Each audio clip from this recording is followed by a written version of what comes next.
Ready, set, go.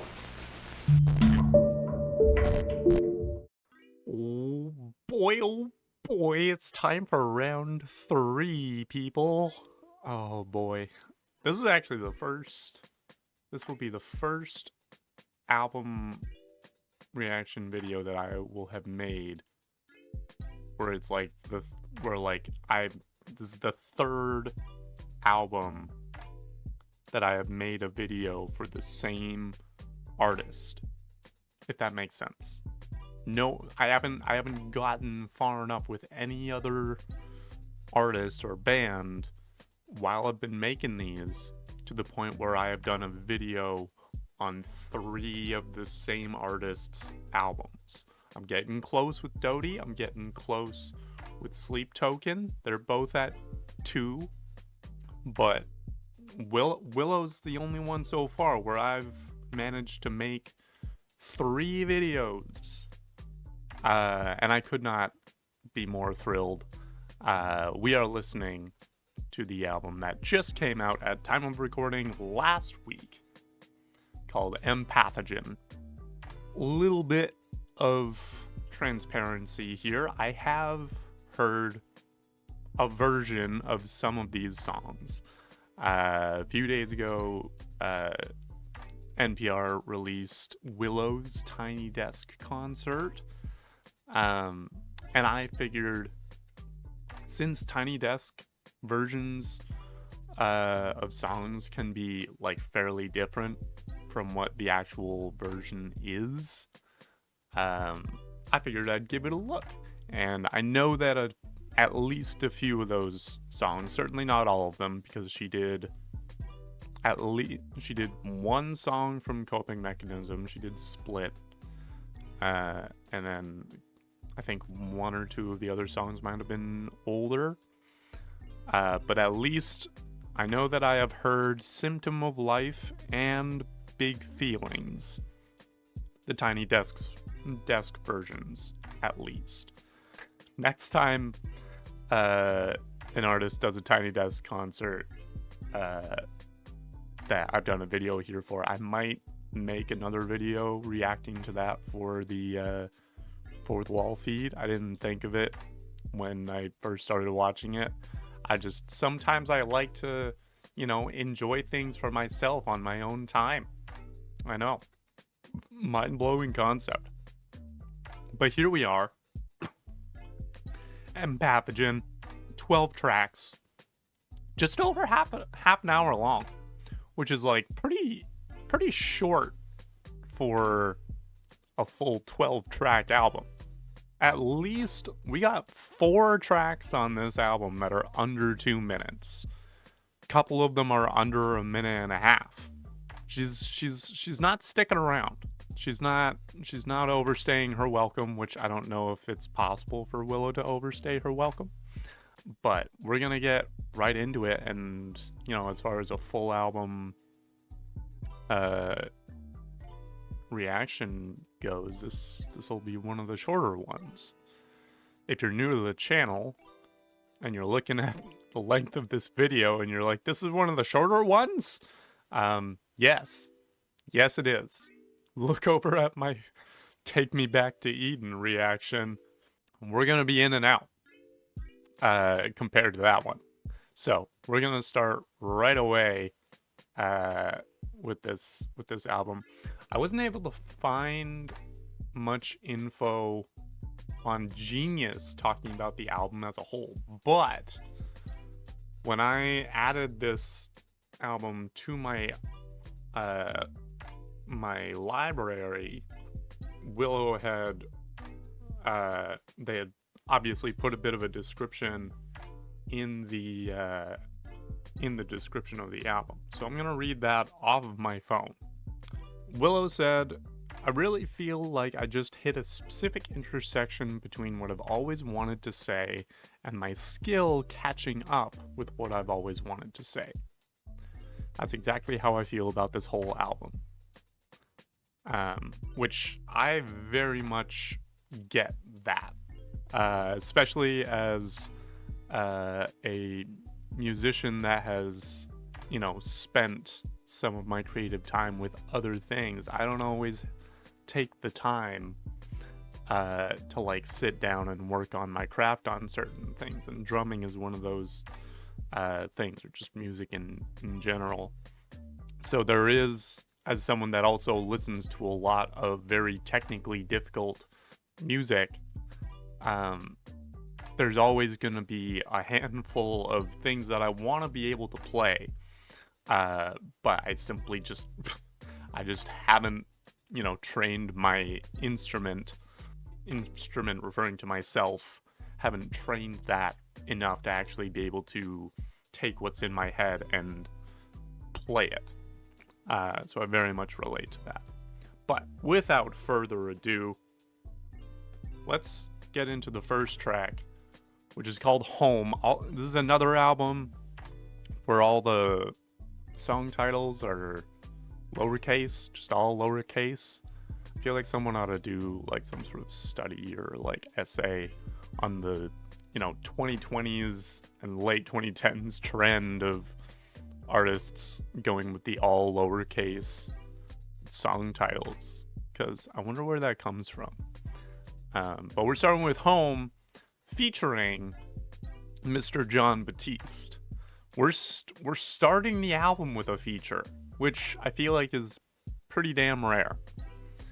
But we'll see what Willow and Johnny Boy have in store for us. Let's get into empathogen with Home. Oh. Oh. Do you now? Oh. Okay. Okay.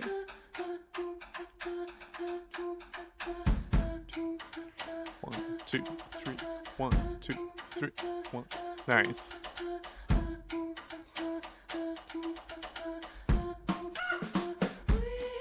Ooh. Oh, what? Oh, that's a...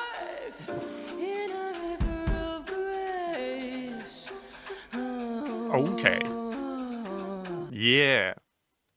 So I did know that on top of, you know, having heard a few of the tracks on her Tiny Desk concert, and also I think it was Wait a Minute, which was one of the singles that she just released last year, I did know that this was going to be a jazz album, and I'm very excited for that. I'm totally fine with her being done with the punk rock and the pop rock. Clearly, she's got plenty of ideas that don't necessarily fit in that genre, and I'm really, really excited because I can leave my punk self at the door and allow my jazz self into the room and enjoy it in that section of my music tastes. Ooh. The tempo changes are so weird. It's so stretchy.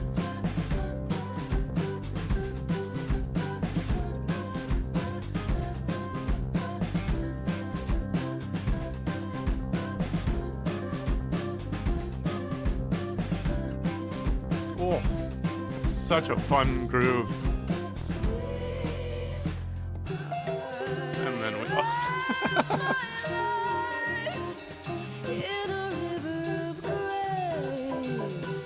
Do you now, Willow?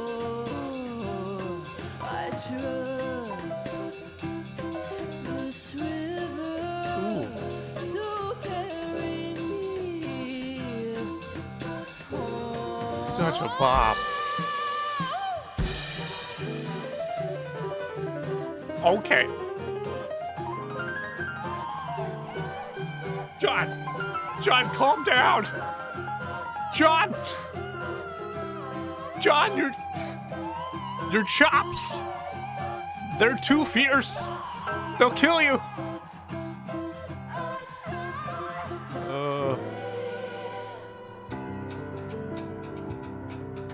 Okay, all right. We got 45 seconds left in this song, and it's just this. And I got no problem with that. I got no problem with that. Okay, we're dipping into a few different places here. Oh, okay. It's for just a second. If I thought for just a second that they were just switching directly into like more of a 4 on the floor kind of groove, or not necessarily a 4 on the floor 4 groove, because this so far this song has been entirely in 3/4. I think including those weird tempo like stretches, I guess you might call them, and then they bring it back into the normal rhythm, and you kind of realize that what they were playing before was just kind of a bare bones skeleton of what they've been playing this whole time.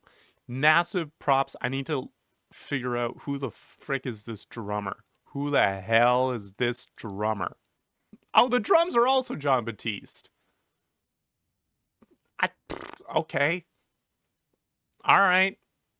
I know that the drummer for the Tiny Desk concert was not Jon Batiste. So I'm curious as to if he was just like, hey, so like obviously we're gonna have like you're gonna have Jon playing piano. Like you're gonna have like if you're gonna have Jon Batiste in your song, bro's gonna be playing the piano. But maybe he just also asked if he could play drums, or maybe Willow was like, yo, could you maybe also, on top of doing the thing that you usually do? I don't know how often Jon Batiste plays drums. I'm not that entirely familiar with his oeuvre, so I don't know how often he played his drums in his own music making. I'm pretty sure it's not what he's generally known for. As far as I'm concerned, Bo is known for his piano skills. So maybe he wanted to play drums as well. Maybe Willow wanted him to play drums. I'm so happy that he's playing drums, but I was not expecting him to be playing drums and piano. But he's welcome to use the kit, I guess, with the beat that he's laying down here. This is lovely. This is lovely. Exactly what I was hoping for.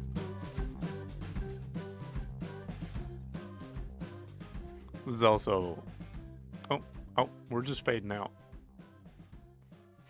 Stop the song right at the beginning of the fade out. Okay. That was home. Jeez. Okay. We're starting strong here. There is literally a single verse in this song, which is, I live my life in a river of grace. I trust this river to carry me home. Which is a very, very, like, wholesome, just pure, mental state to be in, you know?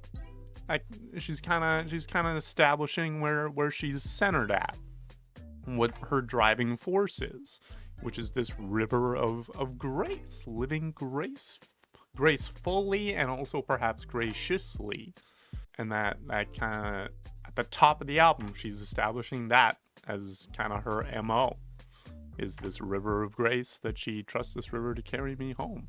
And by carry me home, I'm assuming that kind of means like, get me where I need to be, right? Get me to where I want to be, where I will be most needed, useful, all that good stuff.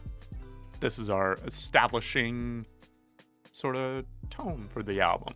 And good Lord, that was gorgeous. I'm so eager to get into the rest of this album. And I'm so curious as to what we're doing with all of these short songs, which the next one is in fact one of those short songs, which we're going to get into right away, titled Ancient Girl. I'm pretty sure Willow is not an ancient girl. I'm pretty sure, let me look this up. Willow is 23. She'll be turning 24 later this year. So, you know, a few years younger than me. I don't consider myself an ancient boy. So I'm curious as to what ancient girl she's referring to. Or maybe she feels ancient. And I unfortunately got news for you, Willow. You're not gonna start feeling any less ancient from here on. Tell you that much. But let's see what she's got to say about this ancient girl. Maybe she's not the ancient girl. Whisper soft to the story of that ancient girl entranced. Some classical guitar. Okay. We're going back in time. Ooh, harmonies. Okay. Ooh. I'm not even trying to find the time signature here. It's...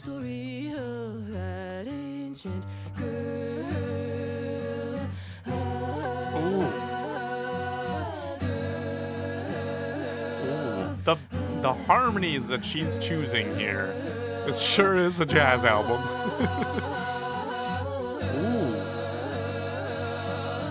Ooh. Okay. Uh-huh. Interesting. All right, just a girl and a classical guitar. Love that. So I'm pretty. I don't know if she is referring to the ancient. Although maybe she's like perhaps drawing parallels between herself and a separate ancient girl. But maybe she's not relating herself in that ancientness, but more drawing parallels between her and a girl of the past. Speaking of which, we got two verses to look at. Chorus is literally just her singing the word girl with some funky guitar chords behind it. Speaking of which, referring to the chords, unfortunately in my case, both just as like in the way that I learned how to navigate music and the way that I understand it, I don't have the strongest sense of like music theory and things of that nature. I know the very, very basics, you know, every good boy deserves fudge, and what's the other one? I'm not going to be able to dissect all the, I'm sure, are crazy, interesting musical choices that she's making with her chords and her melodies and chord progressions and things. I look more at like the structure, the groove of it, sort of the songwriting style and choices that she's making, and then obviously doing some deep dives into the lyrics. But if you're here for me to be like, oh my gosh, she's playing a D7 sharp over an F natural 5, I'm not the guy. I'm not the guy that's going to be doing that. So just be aware of that. Lyrics. We got verse 1. Whisper softly the story of that ancient girl. Entrance with the elders in their caves. Drink sacrament, overflowing, telling secrets. In the dark lies a story of that ancient girl. Then verse 2. Whisper softly the story of that ancient girl who worshipped the forest with no name. Drink sacrament, overflowing endless reasons to remember the story of that ancient girl. And there's an annotation here. That says, Willow recognized in her adolescence that she is a part of an ancient human collective that has existed for a very long time. Such history is lost, but we are all bound to its/her memories through consciousness.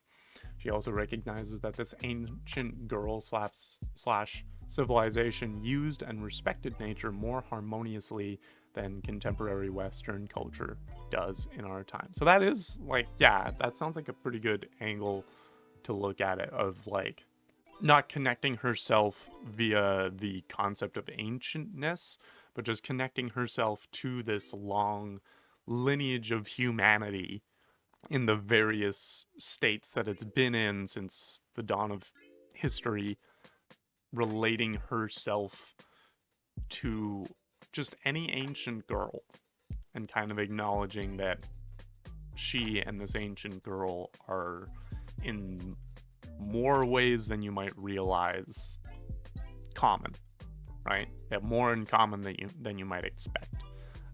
And just kind of acknowledging that common humanity, which is really, really neat.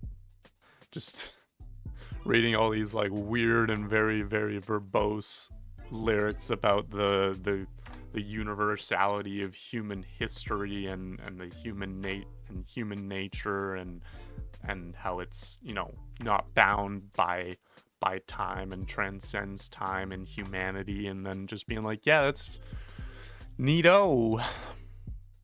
This is the commentary that you came for. But yeah, she's right. I don't think I can say more to it than that of, yeah, there was probably some freaking, you know, noodly tall guy with the same stature of me like 500 years ago that enjoyed music and theater and making shit up on stage. All of those things have got their own very, very long ancient histories, and so it's very, very possible that I could find my own ancient guy to relate myself to, and that's a nice thing to think about. Think about it, that like you, the person watching this, there's probably someone far back in ancient history that you might have had a lot in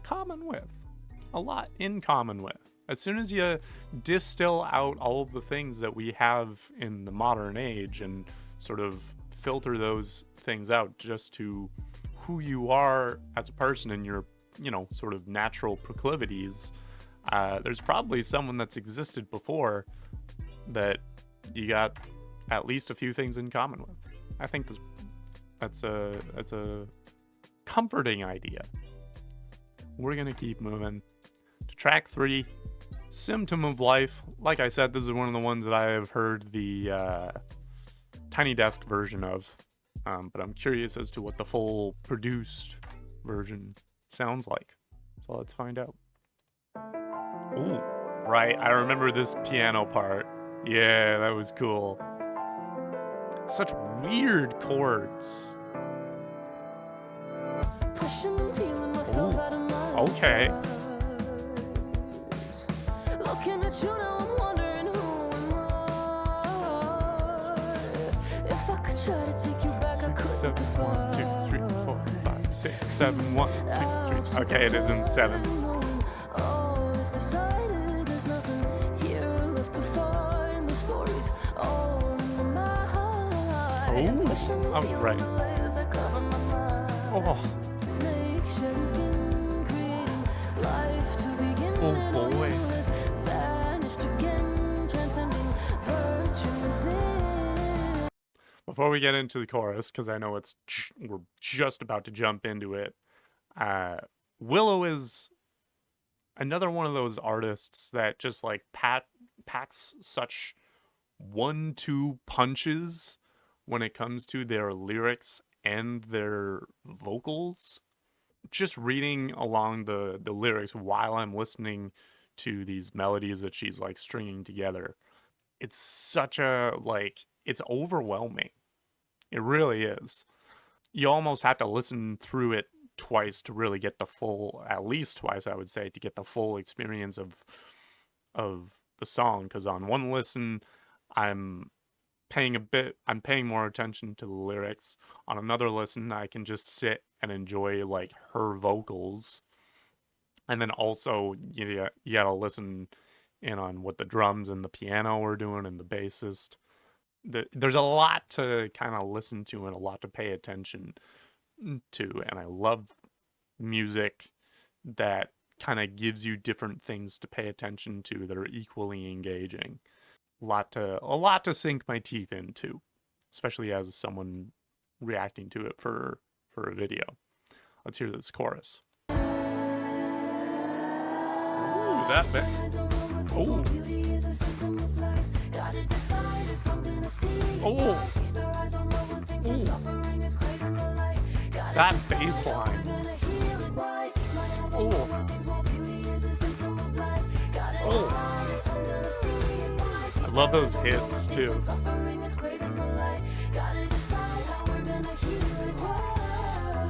Ooh, okay.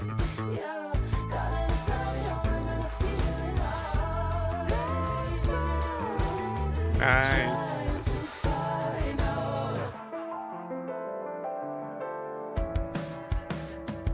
Also, having this in 7 is such a fascinating choice.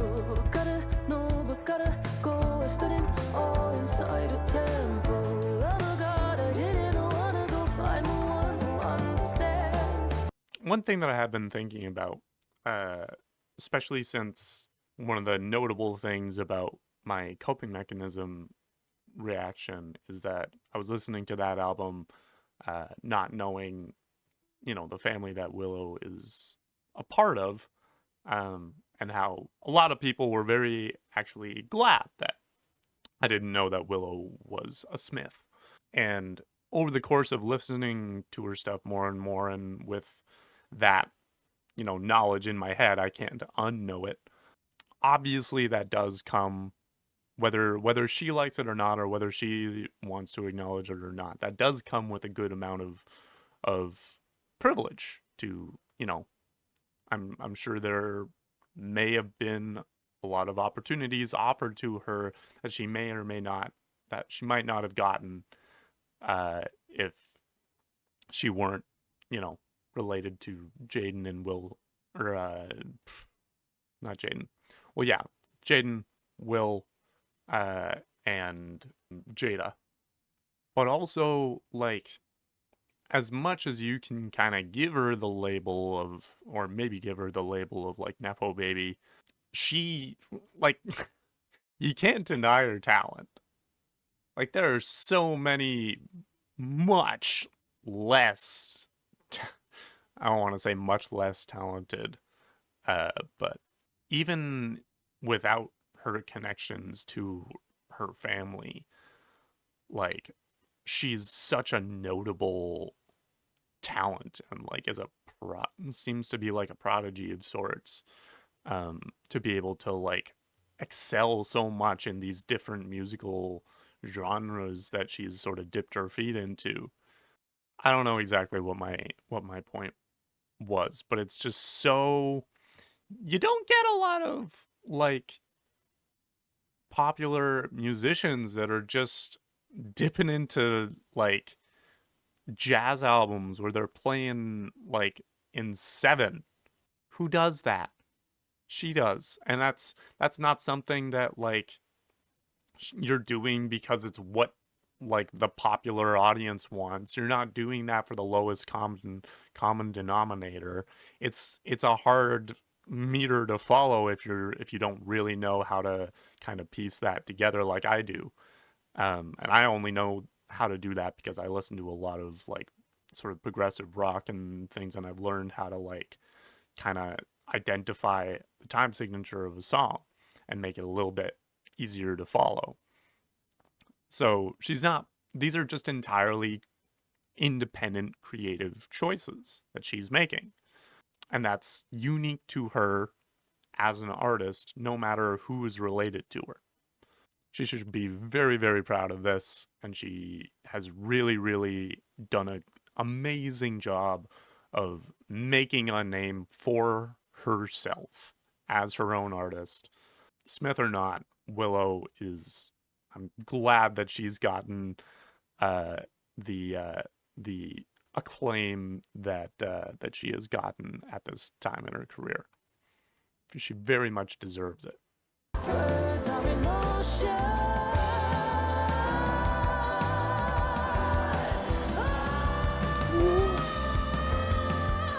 There she goes. There she goes. She's just soaring off.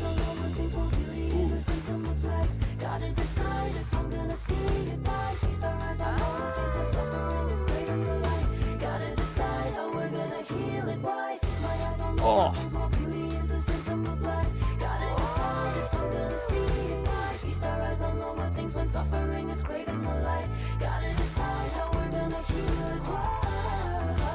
Ooh, I love that run.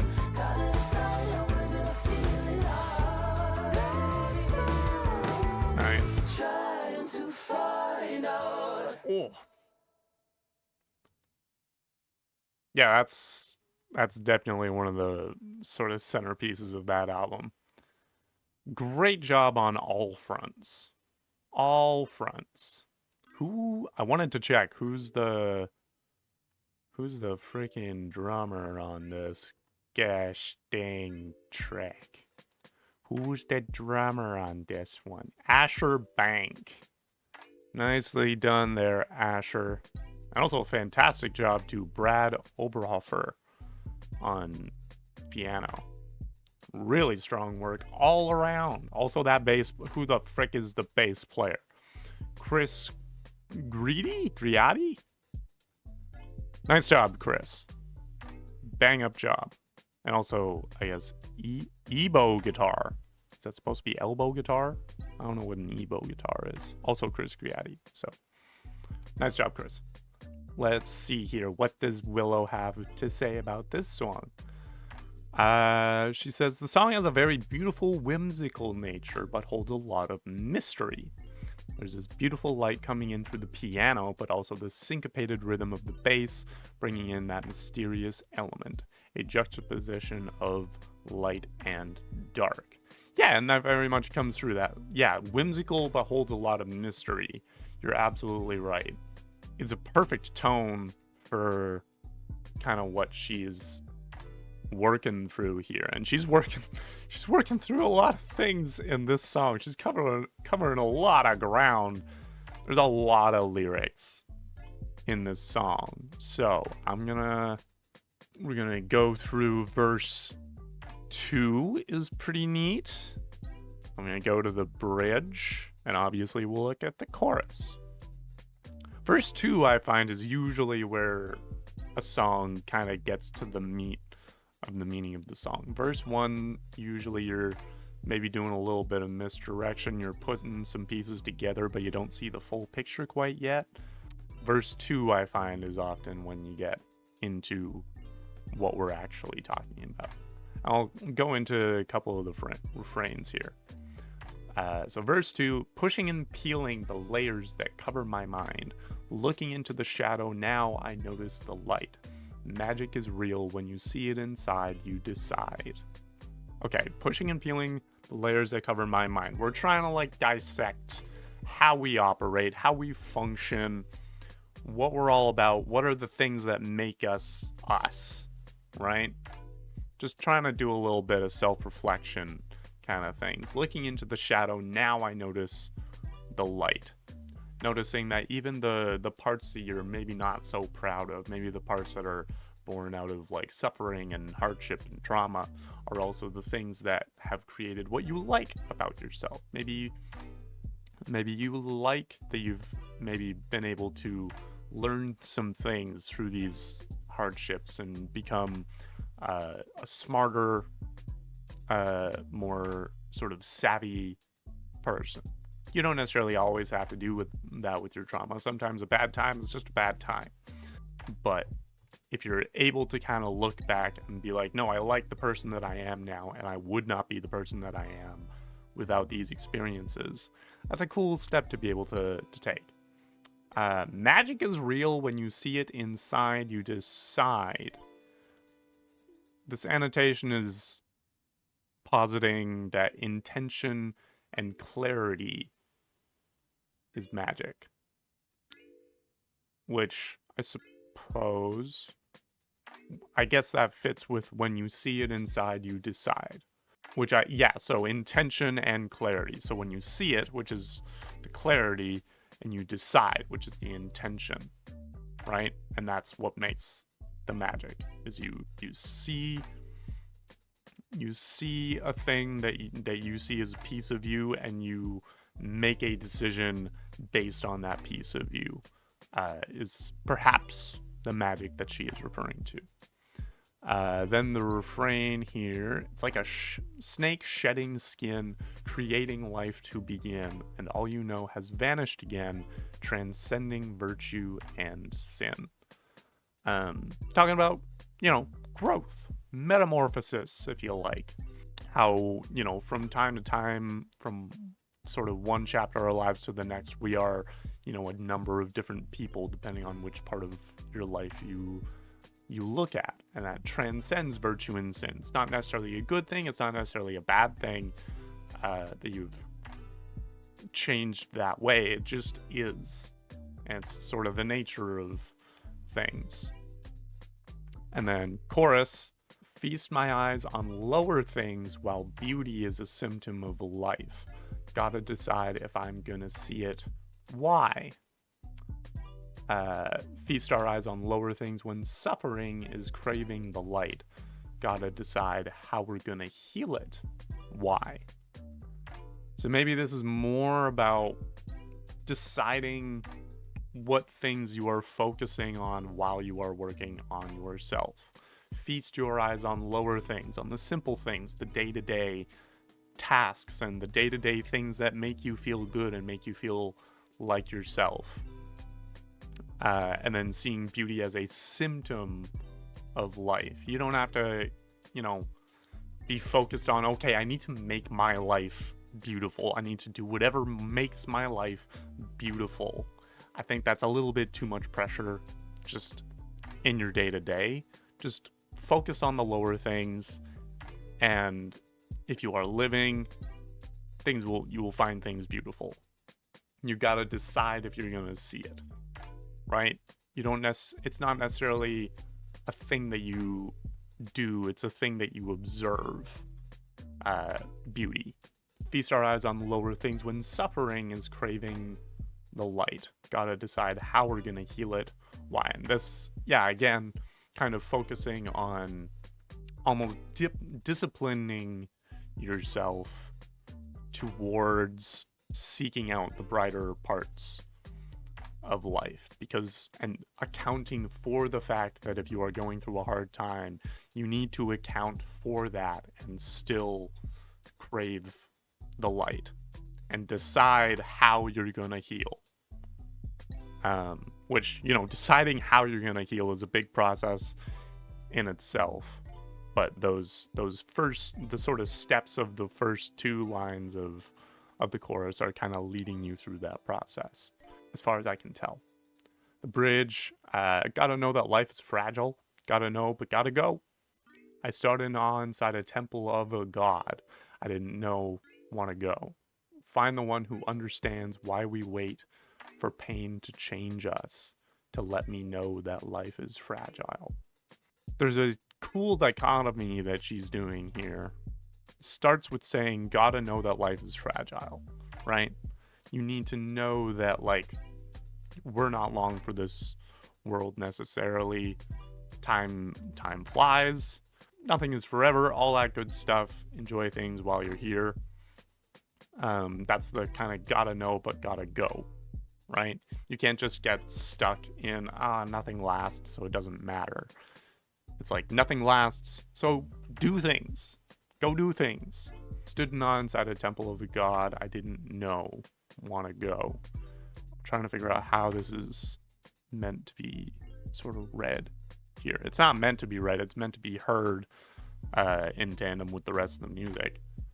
I guess it's she stood inside a temple of a god that she didn't know. She didn't know this god and she wanted to go. So maybe having this experience of not really feeling connected to this idea of a higher a higher purpose, which is often sort of associated with, religion and God. She didn't really sort of see the value in that necessarily, so she was just like, I just want to keep moving. Let's just go. Find the one who understands why we wait for pain to change us. Which is an interesting lyric. Why we wait for pain to change us. You don't change doesn't have to be something that like is done to you off against your will. I think that might be one of the reasons that people are afraid of change, is because to them change implies hardship. They kind of have this one-to-one connotation of pain equals change equals pain, right? So if you are changing, it is going to be painful, which to a certain extent might be true, but also to assume that you have to wait until something bad happens to you in order for you to change. You can change whenever you want. You can change your patterns whenever the heck you want, right? It's entirely up to you to just change the way you operate. There may be certain ways in which your exterior circumstances might react to that, and you want to be aware of that. But at the very, very base level, you choose if you want to change. At least is what I think. To let me know that life is fragile. So we're coming back to the life is fragile. That's now associated with the why we wait for pain to change us. Why are we waiting to change our patterns, change our behaviors from the things that are not working to the things that will make us feel more fulfilled? Like, why are we waiting for this pain to let us know that life is fragile? We know it now, so let's act on it now. Is kind of my read of things. A lot to read into here, and I'm curious as to how everyone else reads this song, because I feel like there's at least a couple different ways that you can interpret this, which is, I think, a strength of the song. But we're gonna keep moving. Absolutely love that song. Really, really big fan. Let's keep going to track number 4. The fear is not real. Don't be fooled.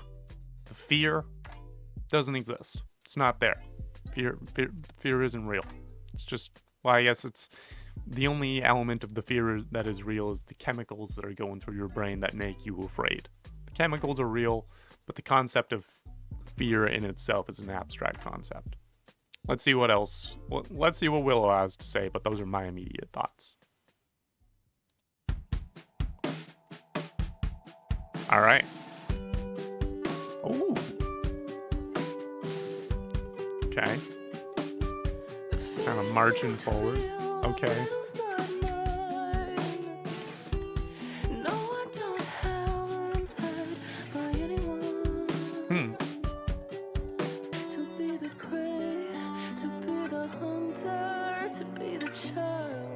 Oh, interesting. Ooh. I feel like we're building. Ooh.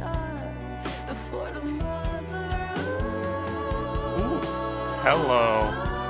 Ooh. Ooh. That's pretty. That's so nice. Ooh.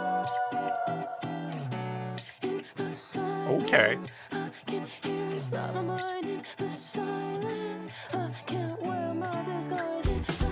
Ooh. Oh, that's... Oh, the pocket. Oh, the pocket. Oh, and we're sticking in the pocket now.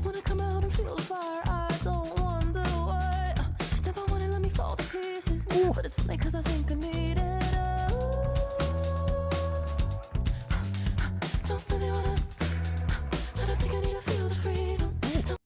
There's a few elements of this, like sort of a few elements of this song that do remind me of certain songs from Coping Mechanism. Like, obviously the sounds and tone choices are different. Like, they're going for more of a sort of, jazz, funk, R&B sound with this album in general. But the skeleton, the bare bones elements of this song could just as easily be replayed in a more rock sound and fit perfectly fine into Coping Mechanism, which is really, really cool. We're kind of drawing lines between, and like drawing parallels between like what you can do in rock and what you can do in jazz, which is something that I am very fascinated by as a musician myself. I always think that if you want to do interesting things in your given genre, try to steal things from other genres. If you're in a punk band, listen to some hip hop. Listen to freaking listen to Afro beats and Latin music, because there's a lot of rhythmic and musical choices in there that you're not going to find a whole lot of in punk necessarily. There are certain bands that are already doing a combination of those things, but they're few and far enough between that you can really kind of, by injecting those things into your own style, you can really make yourself sound unique as one can sound in 21st century music. I'm a strong believer that one of the top ways to kind of bring your musicianship to the next level is to listen to as many different kinds of music as you can enjoy, minimizing your genre phobia as much as possible, and take whatever inspiration you can from wherever you find it and put that into your own playing. And people will notice it and will probably really, really enjoy it. And Willow does a great job of that, of just taking the different choices that she wants to make, making it sound however she wants. You can put jazz rhythms in rock. You can put rock structures and melodies into jazz, and it'll sound great, and it'll sound original. Ooh. Those upbeats hi-hat hits.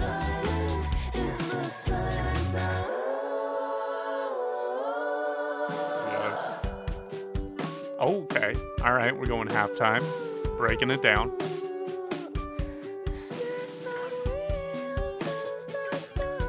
Bringing it back to the top of the song with the lyrics.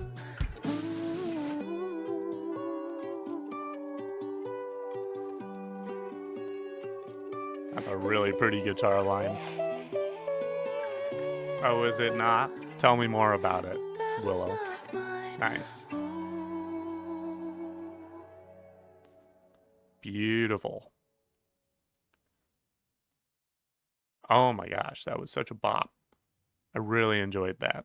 Oh, I love this album so much. Oh my gosh.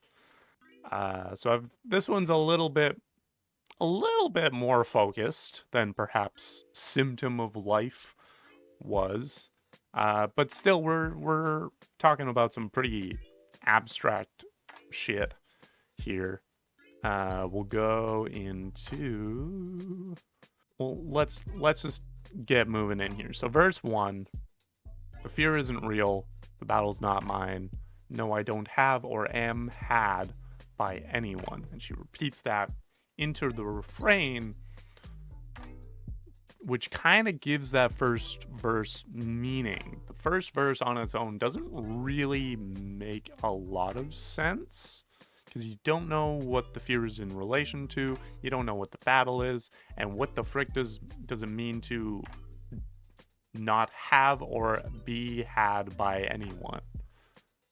She's saying she doesn't have anyone or is had by anyone, I think is what that would say on kind of in the middle, which is basically she's got no connections. But the refrain actually puts some meaning to it which is to be the prey, to be the hunter, to be the child, to be the mother. To be the prey, to be the hunter is to be the child before the mother. The no, I don't have or am had by anyone is not what she's trying to say in itself. She does not have to be the prey or be the hunter or be the child or be the mother. And no one needs her to be those things. Is kind of what those two verses are saying.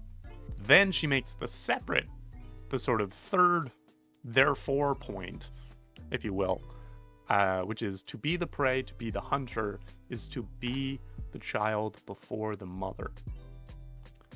I don't entirely know what that means. I'm gonna be honest. I'm having a hard time really piecing together. It's just not coming together in my brain.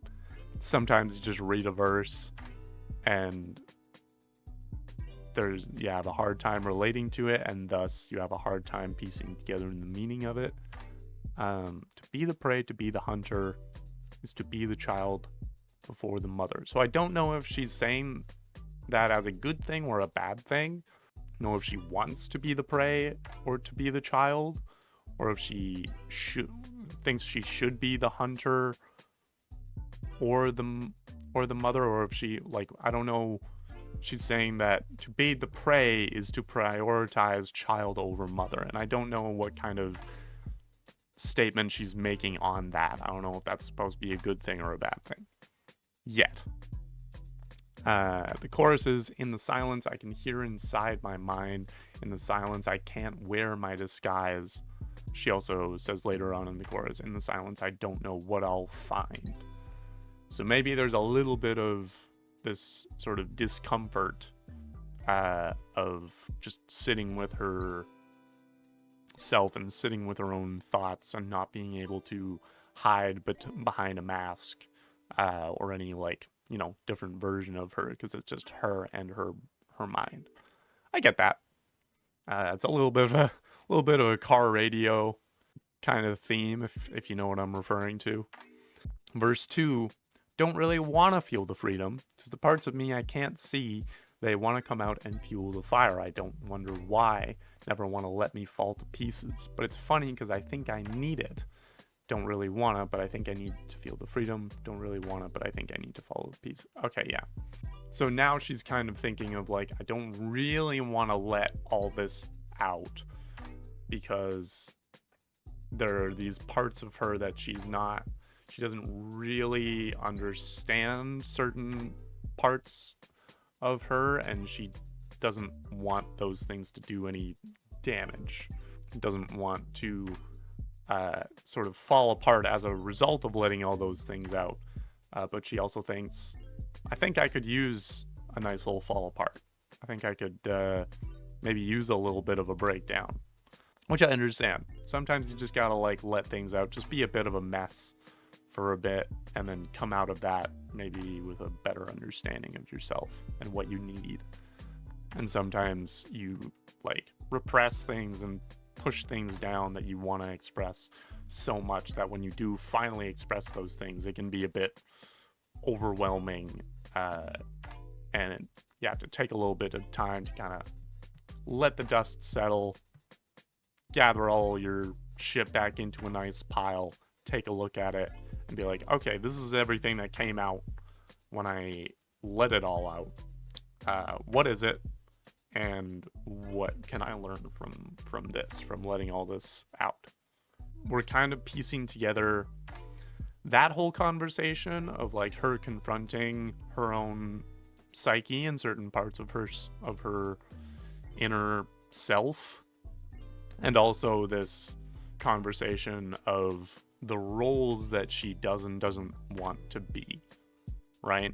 We're kind of bringing the outward and the inward together of, like, there are these things that she feels obligated to embody, maybe from her outside circumstances, and then there is her own internal processes. Maybe we're coming to this conclusion that in letting certain things out, maybe that might also clarify what we want to be and how we want to be it. To be the child before the mother means to, maybe in this case, let yourself be a bit of a mess. And then, like, be the child and need things before you can be the mother and provide things. Those are my thoughts.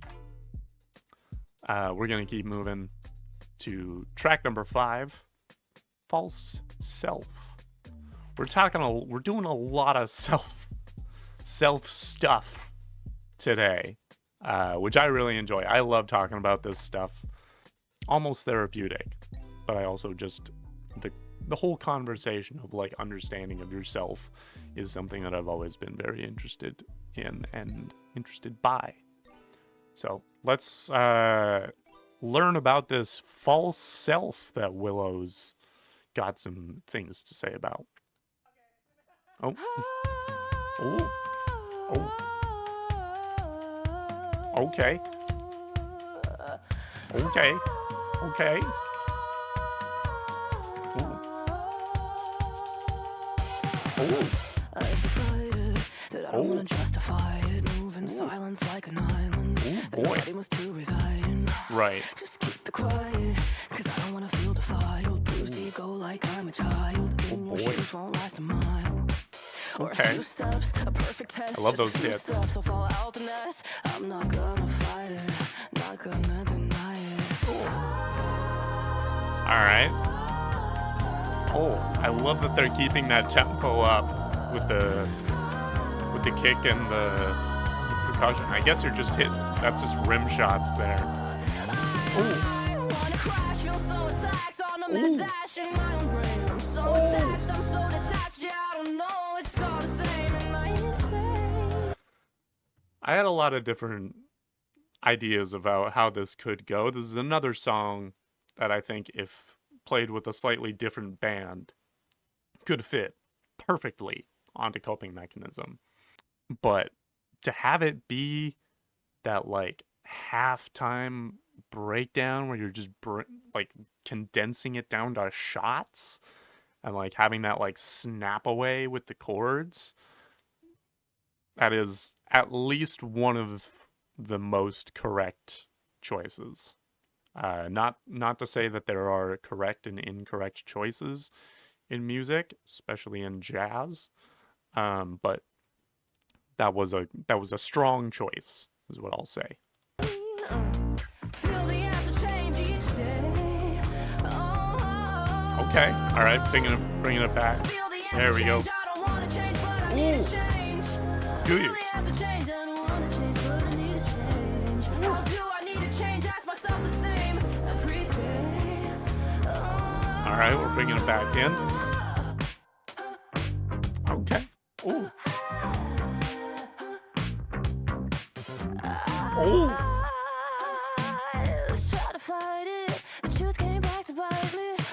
But I wanna feel it, wanna see it, even though it eats me whole. I can't escape the pull. No. Can't escape the pull. Can't tell that line not one more time. Oh, it's so. Oh my gosh, those bass runs with the keys. Oh.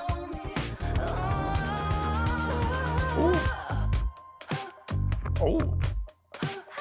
Oh. Oh, we're doing some. Oh, those delayed snare hits.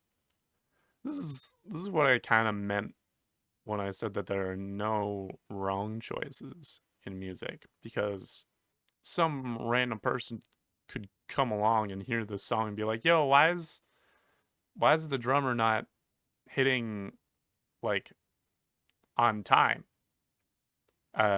It's to create a feel. If you know what kind of feel you want to make, and creating that feel means, you know, breaking out of the rigid like music rules that so many of us in the Western world have been kind of trained into. Sometimes that's what's necessary to create the textures and the atmosphere that you actually want to communicate. in a song. Sometimes you want to play the snare just a little bit late. Just a little bit late. And that's kind of what they say in a lot of the arts, where it's like you need to learn the rules in order to know how to break them. If you don't know why you're breaking the rules, then it just sounds like you're making mistakes. But if you know the rule and know when to break it and how to break it and why you would want to break it, go freaking nuts. Do whatever the hell you want. I'm going to love it. And that's exactly what we're doing here. We're breaking the rules, and it couldn't sound better. And she's not actually, or the drummer is not actually hitting those necessarily on time. It's like an extra, I would say like 16th note late. So it feels late to us because they're not playing it right on the quarter note. But who frickin' said that you need to always hit the snare on the quarter note? Who's gonna tell you? Who's gonna tell you that you need to do that? If it sounds great, why are you yelling at me? No one's yelling at me, but you get my point. Ooh. This was very quickly becoming my favorite Willow album. Nothing against Coping Mechanism. Coping Mechanism is a great album on its own.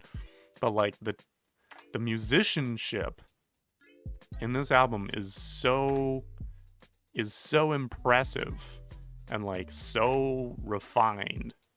Very impressed. This song actually has an about section. Let's take a look here.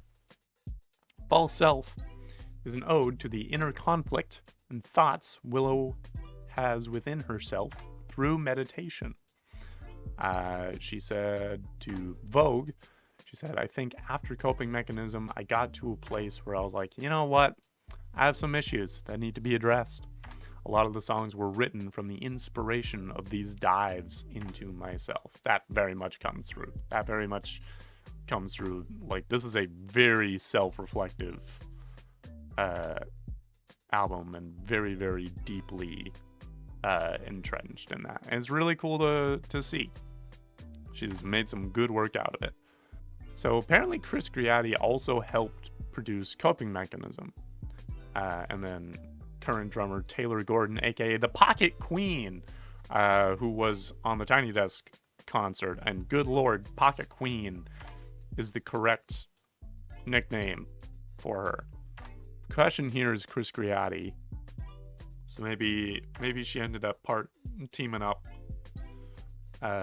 with Taylor a little bit after. But oh my gosh, that particularly the rhythmic choices in this album have been so fun and creative. That there's so much for me as a drummer to enjoy in this. Let's take a look at these lyrics, because there's plenty to enjoy in that as well. Keeping in mind that sort of inner conflict, meditation, self-reflection kind of theme. Verse 1. I've decided that I don't want to justify it. Move in silence like an island that nobody wants to reside in. Just keep it quiet because I don't want to feel defiled. Bruised ego like I'm a child. In your shoes won't last a mile, or a few steps, perfect test. Just a few steps, I'll fall out the nest. I'm not gonna fight it, not gonna deny it. So we started in this song in verse 1 in a very isolated state. Has very much internalized a lot of things, and she's not really managed to share any of them or been able to work through any of these things with another person. Perhaps because she doesn't want to feel defiled. She doesn't want to put that trust and be vulnerable like that and then have it, kind of blow up in her face, and have a bruised ego like I'm a child. It is a very sort of childish fear to sort of show that vulnerability, and then have that, come back in your face. But then that also has meant in the second half of verse 1 that she's not putting herself in other people's shoes. She's not allowing herself to empathize with other people because she's not allowing other people to empathize with her. It's hard for people to relate to you when you're not expressing what you're going through. Then chorus, I want to crash, feel so attacked on a mad dash in my own brain. I'm so attached, I'm so detached. Yeah, I don't know, it's all the same. Am I insane? Feel the answer change every day. Each day. Feel the answer change, I don't want to change, but I need to change.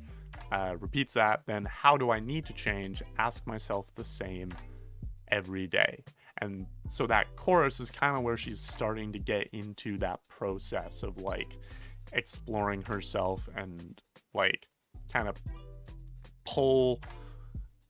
unpick all this pulled pork of the mind so that you can put all of that valuable pulled pork therapy meat onto a delicious sandwich that you can help other people enjoy. I'm gonna leave that metaphor where it is.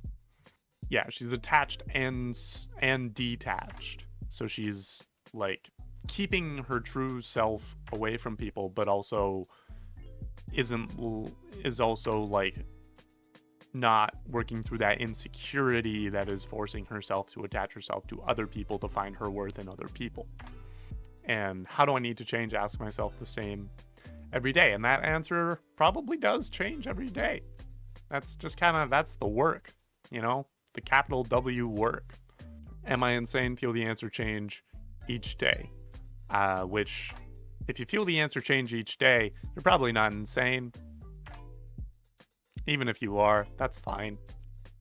The line, feel the answer change, I don't want to change, but I need to change, is, yeah, that's valid. That's valid, Willow. I'm glad that it lands on, but I need to change, right? You feel this instability of like from day to day, you don't really know what you need or what you need to address or what the issue for today is going to be.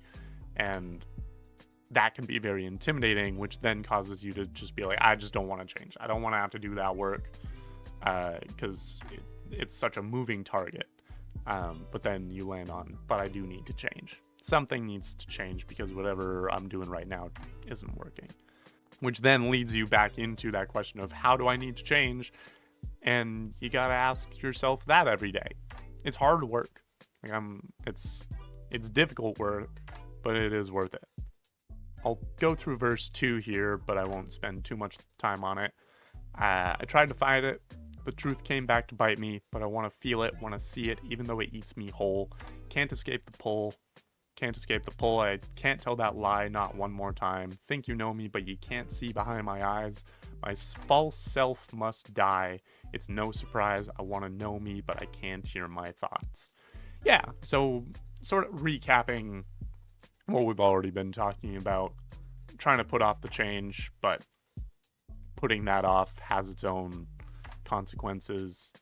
Putting to death this sort of false, glossy self that you've put on yourself in order to protect everything else from coming out.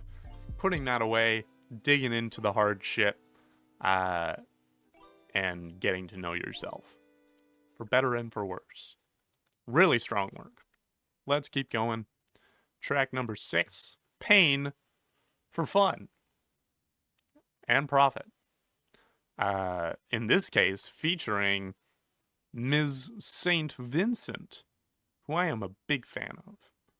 She also recently released an album. I highly recommend listening to it. I'm not going to make a video for it because I've already listened to it. I listen to music on my own time sometimes, not for content. There are certain experiences that I have in my life that I simply choose not to monetize. You know, that's just, sometimes you just gotta do it. I know, crazy. Pain for fun. Ooh, some more acoustic guitar. Okay.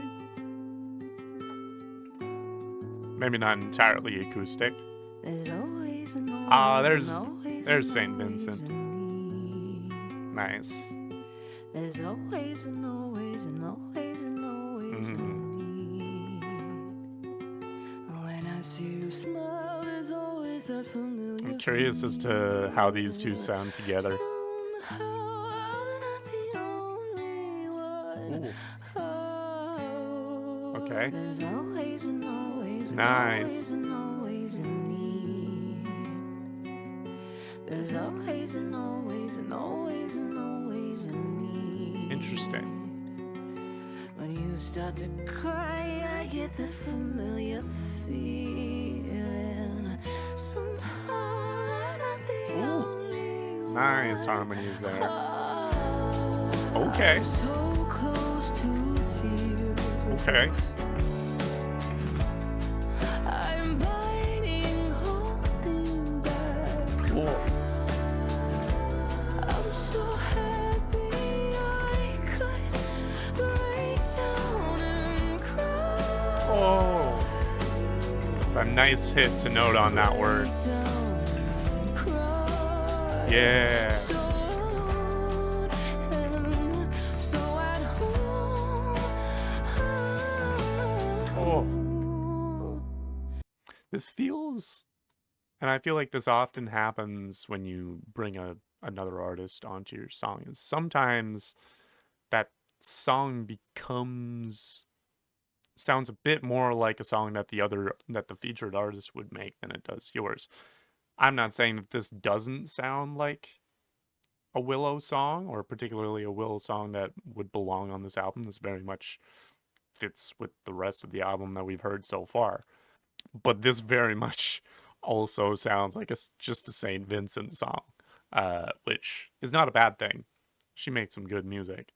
It's fascinating in the sense of, like, it's kind of, you've got your Venn diagram of, like, St. Vincent-y music that St. Vincent has made, and, you know, the sound of empathogen, and this song is very squarely in the middle. Always a fascinating phenomenon whenever that happens, of, like, the song fits and it's obvious and it very much counts as a Willow song, but I would, like, if you had played this for me and said that this was a St. Vincent song featuring Willow, I would have believed you. What am I now? And if I catch a glimpse of you while I hide, will you walk away from me and kill my pride? It's fine, 'cause I feel this pain for fun. Oh, really letting loose there. I'm That part reminded me a lot of Split. That sort of, like, rise of, like, kind of starting very, like, light and intimate, and then sort of breaking into that very open, like, strong, I guess you would call that chest voice. I'm not a vocal teacher, so if there is a vocal teacher listening and you're like, that's not chest voice, let me know. But it's that very, like, strong, like, singing loud kind of sound. Very much reminds me of a lot of the choices that Willow makes in Split. break down and cry. Ooh. Nicely done there, Saint. Break down and cry. So alone and so at home.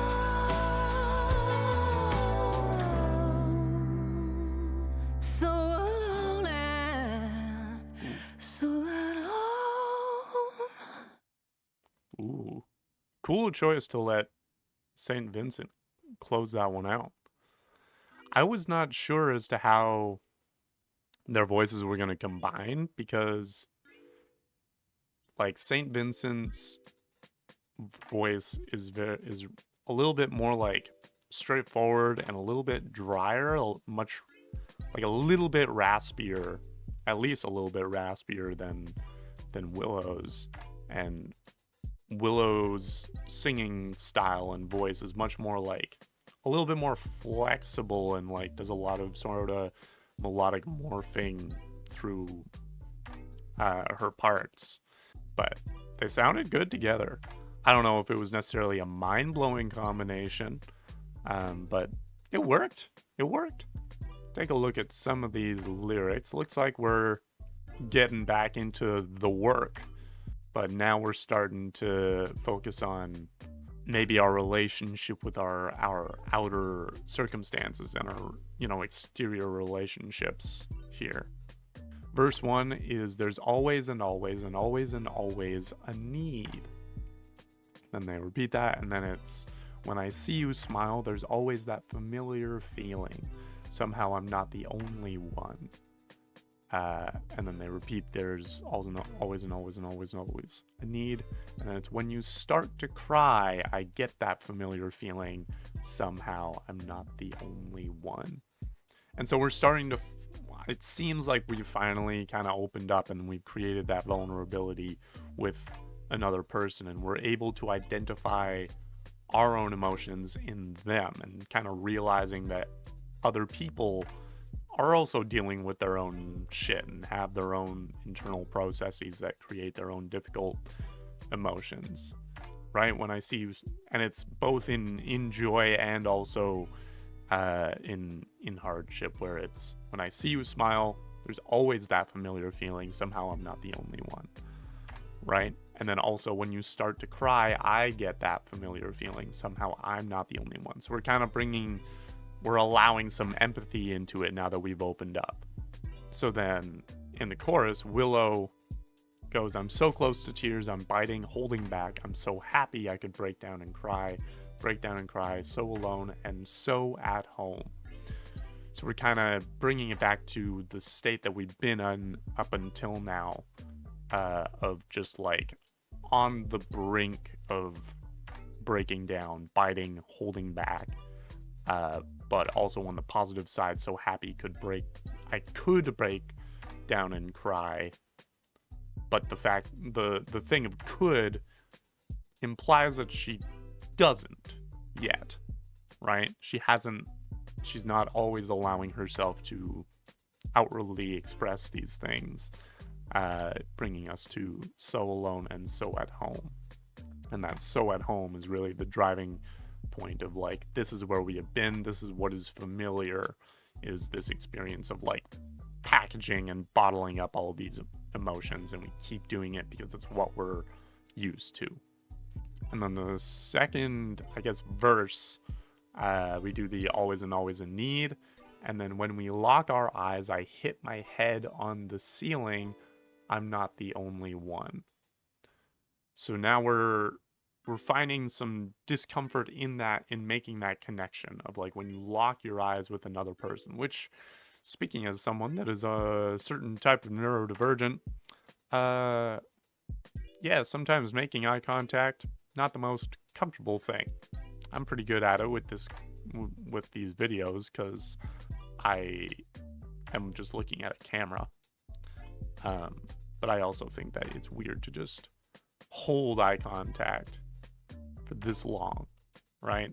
At a certain point, especially since this is very different from how I usually do these videos. A lot of the time I'm talking to you while looking at the camera, but right now I'm making a point of maintaining eye contact with you for an extended amount of time. This is, as Mr. Bo Burnham has put it, prolonged eye contact. And I wouldn't be surprised if you weren't a little bit uncomfortable at this point with the amount of eye contact that I've been giving you. So I'm going to let you off the hook there. But this is kind of what we're talking about, is when we lock our eyes, I hit my head on the ceiling. You try to break away and you kind of get a shock from that. And you're not the only one. You're not the only one that has a hard time locking eyes with someone. It doesn't mean that you can't connect with anyone. Sometimes you just gotta find that happy middle ground of like connecting with someone and being vulnerable with them, but also finding your own ways of doing that isn't too uncomfortable, right? Kind of figuring out where you can sit in a way that kind of mitigates the discomfort as much as necessary. Then verse 3 is the last one I'll be looking at. Always wanting something, yearning, feel indifferent, undeserving. What am I? What am I now? And if I catch a glimpse of you while I hide, will you walk away from me and kill my pride? It's fine, because I feel this pain for fun. So there's still that conflict. There's still that, like, back and forth of, like, I want something from someone else. I'm yearning. Feel indifferent, undeserving. Like, you don't feel like you're worthy of another person's attention. And so you're like, okay, what does that make me? Like, what does that make me in relation to the rest of the world? And if I catch a glimpse of you while I'm doing all this repression and internalization, are you gonna make me feel bad about it? And then you kind of return to that comfortable place of, it's all right, I'm used to this, I write songs about it, it's fine. And that's where I'll leave it for now. A lot of stuff to talk about in here. These are shorter songs sometimes, but doesn't mean there's less to talk about. Let's keep going. We're in the back half. Track number 7.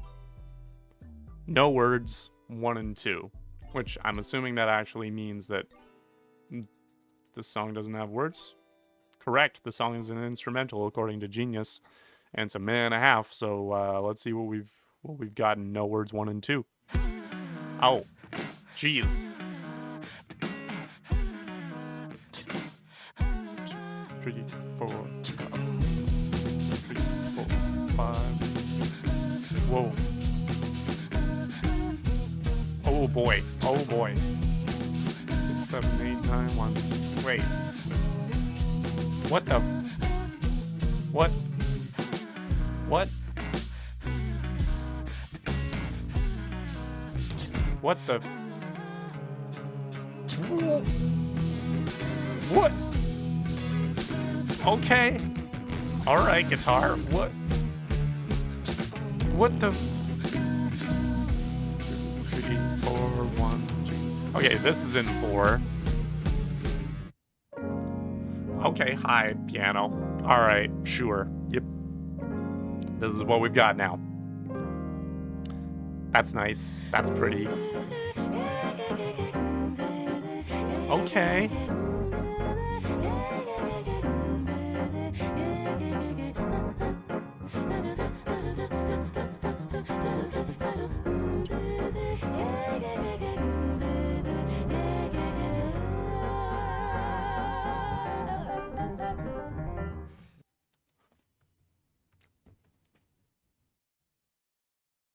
What?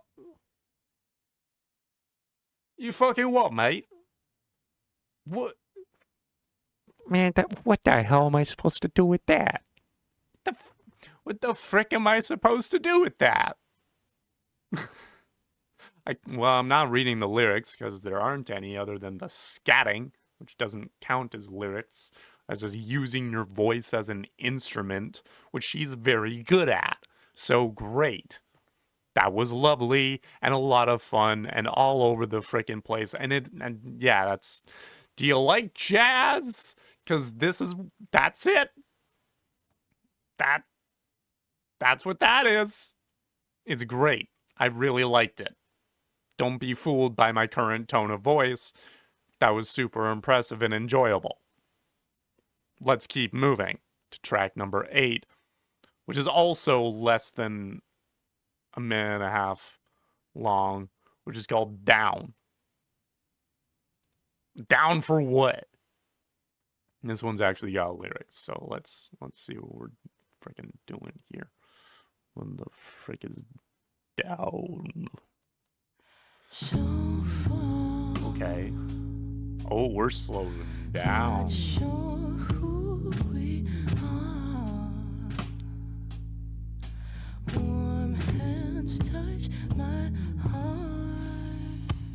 Ooh. Make friends with the dark sea. I won't ever let you down. Ooh. Pretty sure this is still in 4. It's just really slow 4. My center unwavering. What? I don't wanna let you down.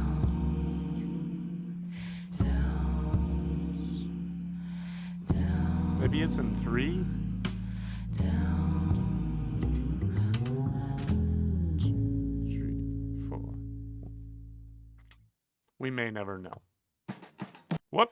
Hold on. Hold on. Hold up. Not quite ready yet. Not quite ready. Okay. Well, that was down.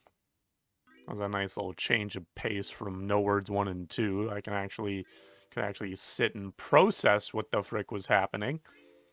2 verses and a chorus for us to look at. Verse 1. So far, not sure who we are.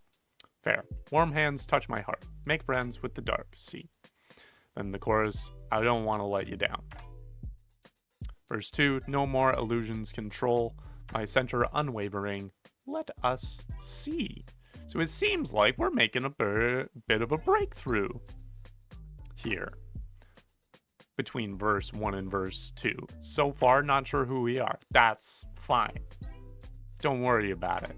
Warm hands touch my heart. We're making a connection. We're making a connection. We're feeling the warmth of human contact. That's great. That's huge for the program. Make friends with the dark. We're learning to be comfortable with silence and with being by ourselves. That's amazing. Fantastic. By verse 2, no more illusions control.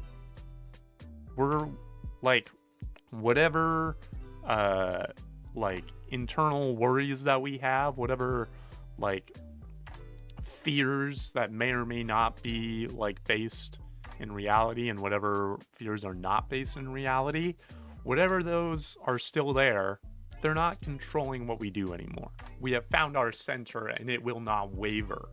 And now let us see. And that's all kind of also with this backdrop of I won't ever, and I don't wanna let you down. We've got this responsibility. There's an element of accountability going on here now.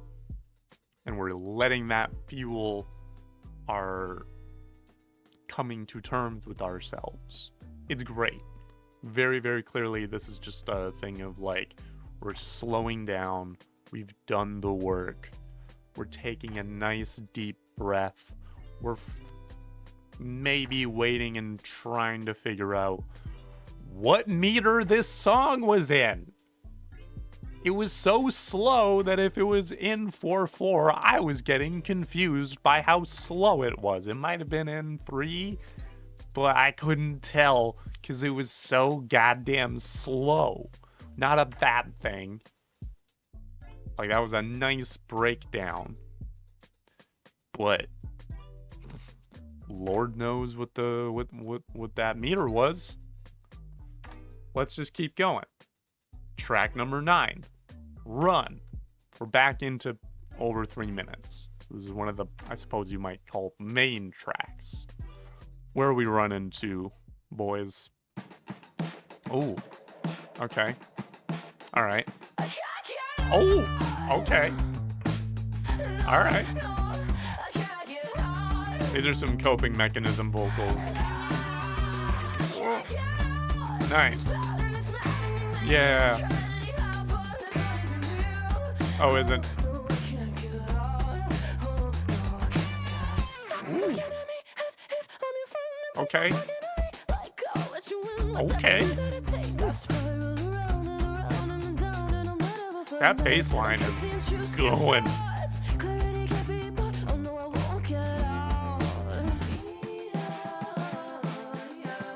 Ooh, nice. Okay. Where are we going for the chorus from here? Okay, yeah, we're getting back into this jam.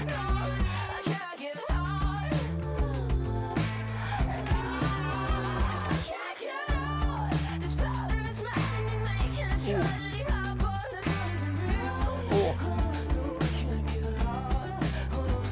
Ooh. I love those little guitar squeals. Ooh. Oh boy. Oh boy. Oh. Okay. We're running. If it wasn't clear, we're running. Ooh.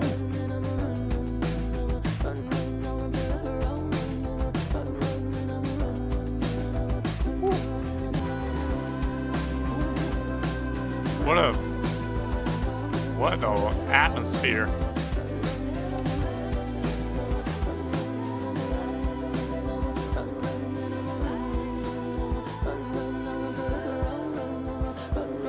Okay, and we're letting everything fade out here. Okay.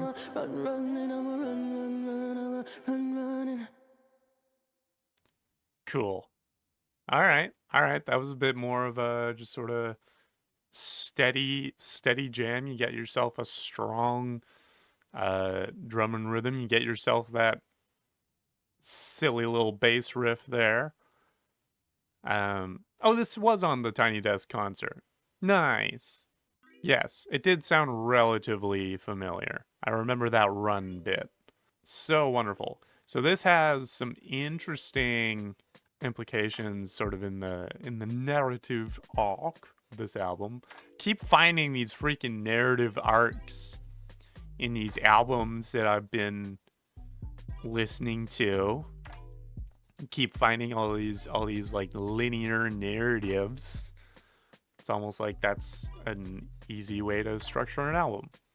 So this one seems to be a bit of a relapse, considering what we were talking about in the previous track, of like we hit this moment of calm and clarity, we've gone out into the world and we have immediately realized that not everything has been worked out. We still got some issues, and this song seems to be a bit of the panic attack when you realize that you've still got some issues to work out. You've come a long way, but you've still got some work to do.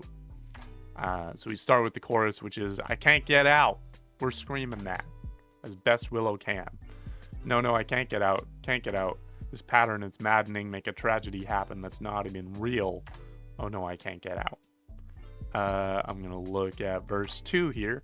Stop looking at me as if I'm your friend, and please stop talking to me like I'll let you in. And every word that you say, I'll twist her around and around, and then down until I can't recognize you. Give in to intrusive thoughts. Clarity can't be bought.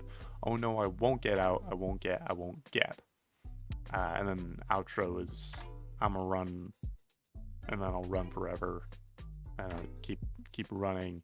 And then later on into the outro, she starts sort of lacing in these little faded in lines of, I don't want to leave, but I don't want to stay. So we're back into the conflict, unfortunately, if you might say. Unfortunately for Willow in this particular point in the narrative, we are back into the conflict. The previous track was not, in fact, a climax. It was simply a dip before more rising action, you might say. I don't know if this album has a climactic plot structure. It might be more episodic. That second verse is really where a lot of the meat is. Stop looking at me as if I'm your friend, and please stop talking to me like I'll let you in. Every word that you say, I'll twist it around and around, then down until I can't recognize you. So you become aware of your issues from the previous track. All that work has still been done, but you're now at this step where you haven't necessarily resolved these problems. You're just more aware of them, which makes you more frustrated with yourself when they come up, which is pretty common step in that process. You're just aware of all of these habits that you still have as defense mechanisms. So you're starting to like kind of push yourself away from people again and saying, stop looking at me as if I'm your friend. Stop talking to me like I'll let you in. And it's like partly a warning, but also just you having this moment of like, I'm clearly still not a perfect person as if you ever would be, and so you kind of regain a sort of fear of yourself. You're aware of the fact that maybe you in your insecurities that you still have, you still, you know, contrive certain or misconstrue things that people say to you. Don't necessarily have as much clarity as you think you had. Clarity can't be bought. It's not immediately acquired. It needs to be developed over time. And so sometimes you do give in to intrusive thoughts. Sometimes you are still vulnerable to those things. And the rest of the song is just about you trying to escape, just trying to run away from your problems, because I guess maybe she's just been caught off guard by all of these things that have kind of come back as problems that you thought you had already worked through. That's super fair. That's valid. If you relate a little bit more than you might like to these lyrics, I would encourage you to, you know, don't necessarily keep running. Give yourself some space to acknowledge that you've still got some work to do. If that means taking some time by yourself, maybe that's what that means. Doesn't have to, but maybe you could. But don't isolate yourself too much. Just because you have stuff to work on does not mean that you shouldn't have relationships with anyone. That can actually be a very counterproductive thing to do, is like isolating yourself too much, because you're not gonna get better at interacting with the world by keeping yourself from the world. That's not really how that works. That's all I've got to say about that one. Just a good steady bop, that song. We're gonna go to track number 10, Between I and She. I'm assuming we're still talking about convening with the self. And so both I and she is the same person, being Willow. Let's find out about what's going on between Willow and she. Oh, hello. Sometimes I don't want to try. Oh, this is way. This also is a coping mechanism song. This is just straight up like this is just a rock rhythm. Very straightforward.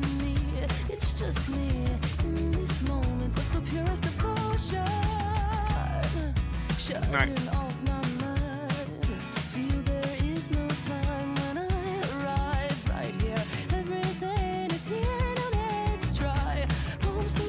This is fun. I'm having fun.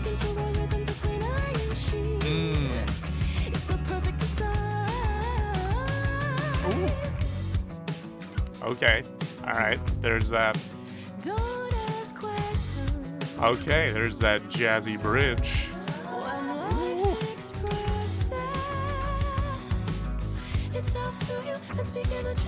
Nice. Oh, those hi-hat hits.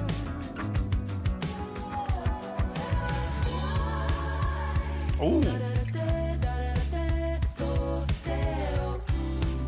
Ooh, those 30-second notes on the hi-hat.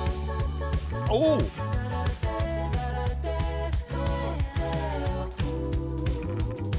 That's so much fun. I love playing that rhythm. Oh! Sometimes I don't want to try. Nice. Oh, that's a strong drop out there.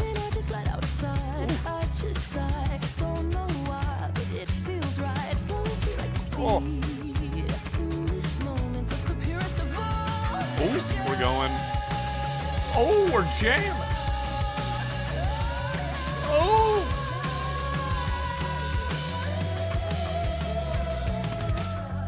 Palms to the earth because I feel her breathe. Sink into a rhythm between I and she. It's the perfect design.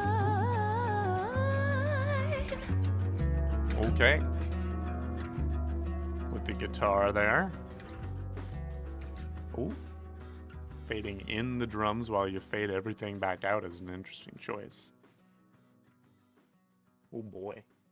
Cool. Oh, that was such a jam. Entirely fits, or would have fit onto Coping Mechanism. I'm so glad that that song is in here. It's very clear that Willow enjoys playing that music. And it's just like, hey, I wanted to make another one. It's just going to go on what is otherwise a jazz album. And there's, there were obviously certain pieces of it, like the bridge, that sort of tie this song back in with the sound of the rest of the album. But like that halftime jam near the end there, you're not fooling me. You're not fooling me. That's just rock. That's just rock. I love it so much. So I wonder if this maybe isn't about just her and herself. I'll go through the lyrics here. We'll go through the pre-chorus and the chorus and the bridge. The chorus changes a couple times here.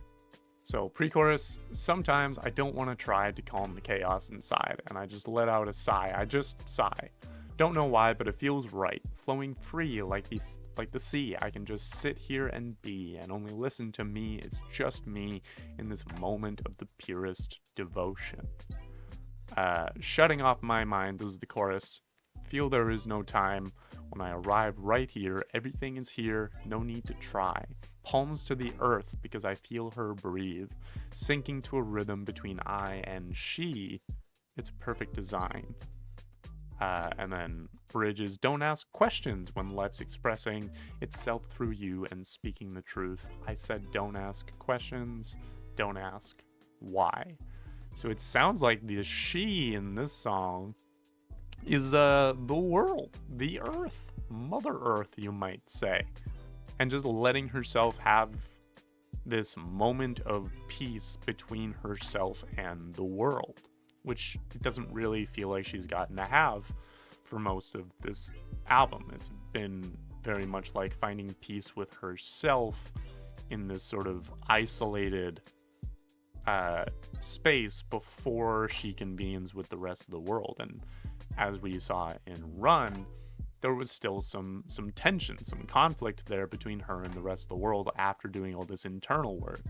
So this next step in her work on herself is to find that peace in her relationship between herself and the rest of the world, and kind of tuning into that with in order to kind of feel comfort as a part of the world and not just this solitary figure with all of these thoughts. You can kind of share all of that energy with the rest of the world, and the world will accept that and just absorb it into itself. And sort of having that personification of the earth is a really cool way of making that happen. I think that's pretty much all there is for me to say about that. Pretty proud of how I communicated that, quite frankly. Let's keep going. Track number 11, in quotations, I know that face. I don't know what face it is, and it's interesting that it's in quotations and with a period. You don't see a lot of periods in song titles. You see, sometimes you'll see a question mark or an exclamation mark even, but the period is such a neutral piece of punctuation. You don't see a lot of like full sentence period song titles anymore, as far as I've noticed at least. Let's see how we feel about this face that we know. I know that face that you make when you're scared to see all the shadows in your mind. I know you're not facing me, endlessly racing. Let me show you what it's like to Jeez, that's a fast racing through those words. Jeez, okay. I've been searching for what I don't know. Okay, we're getting into the groove. Too urgent to know it all. Open up and see. Bass guitar is doing some work. This opportunity. Okay, that's a note.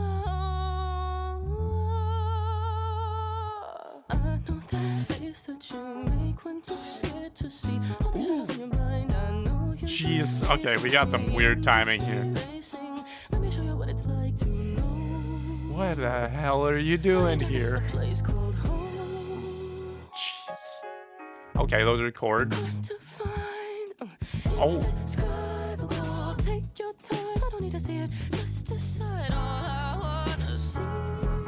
Jeez.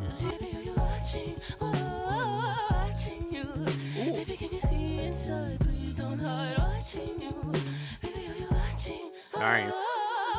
Ooh.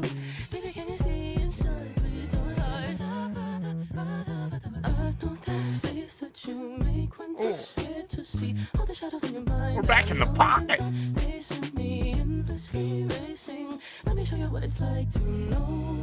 Okay. I guess so. Oh boy. That was a lot. It wasn't as much as No Words 1 and 2. But oh boy, that was a lot. She really dove into that with those like rapid runs. It's one thing to be able to pull off just that melodic run, just, you know, singing it without any words. But being able to like also enunciate those lyrics along with it is its own challenge. Really enjoyed that. Like, good lord, the bass player playing along with that melody was really, really strong work. Drums, Eddie Benjamin, who also did the guitar and bass. Good lord, Eddie. Nicely done on all fronts. And also did the synth. Jeez. Willow and Eddie throwing together this weird little jam. Wonderful. Okay, let's take a look at the lyrics. 2 verses, a bridge and a chorus. Chorus is, I know that face that you make when you're scared to see all the shadows in your mind. I know you're not facing me endlessly racing. Let me show you what it's like to know light and dark is just a place called home. There's a lot of thoughts going on here. I know that face that you make when you're scared to see all the shadows in your mind. So she's once again sort of being in relationship with other people that also seem to be going through their own stuff. And she's seeing this person do a lot of the same work that she has had to do. And she's seeing the faces that this person has made are the same faces that she has made at various points in the process that this album sort of chronicles. And then she says, I know you're not facing me endlessly racing. So she acknowledges, and this is also part of, I would say, her own work, when this person is making these faces and is feeling this discomfort, that isn't anything against her, right? She doesn't need to personalize that. This is just what it looks like to be in relation with someone that is going through some things, working through some stuff. And then she is sort of offering her hand and help and saying, let me show you what it's like to know light and dark is just a place called home. And like, sort of let me show you what it looks like to be at peace with the light and the dark and be comfortable with that and sort of sit in that. So she's finally gotten to a point where she can kind of help someone else along, which is really, really cool to see. Verse 1, I've been searching for what I don't know. Maybe I'm too urgent to know it all. Open up and see this opportunity. I've been searching for what I don't know. So she's still working through some stuff.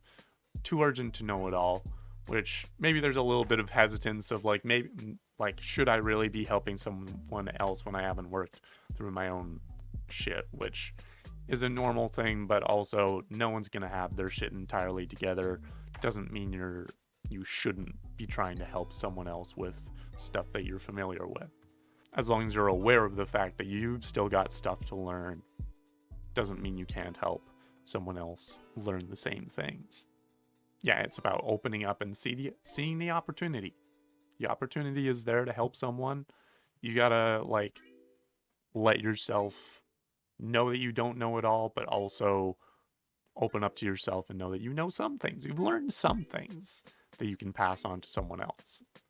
Verse 2, hard to find, indescribable, take your time, I don't need to see it, just decide, all I want to see is your capacity to love.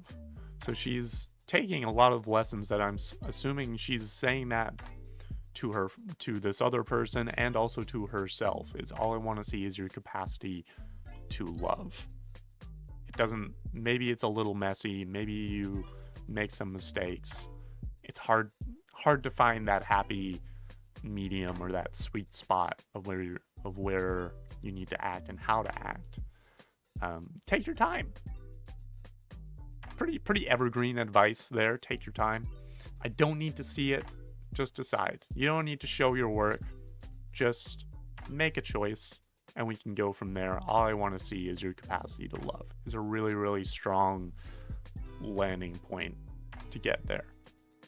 Then the bridge is watching you, baby, are you watching? Watching you, baby, can you see inside? Please don't hide. And just having this back and forth of like sort of keeping tabs on this person, holding them accountable maybe, and making sure that they're aware of what they're working through, and in working through that, making sure that this other person is not isolating themselves like we've seen Willow do in the past of this album. Really, really cool stuff. This is a great way of like illustrating this sort of relationship. It's a really, really cool kind of point in this story to see, and especially since it's the second last track, and to see that we've made it all this way to where we've learned these lessons well enough to pass them on to another person. This is a very, very encouraging kind of point to get near the end with. Hopefully we keep the good vibes going into the final track, which we're going to get to here, titled Big Feelings. Big feelings, to the point where all of the letters are spaced out, but also spaced out in a way that there's no actual space between the words. It's just big feelings. Still with lower caps though. Let's hear about these big feelings. Ooh. All right. Starting with a live in the room sound. Oh. Right, yeah, I know this one. Oh, I love that piano part. Ooh. 4, 5, 6, 7, 1. This one, we're back in 7, baby. Ooh.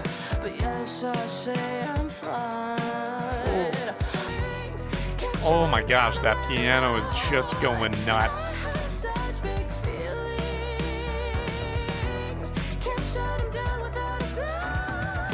Ooh. And then we're spacing out for a little bit.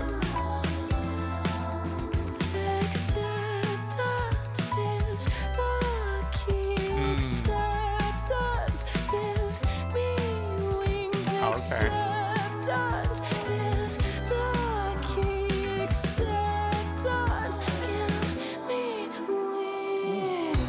Okay.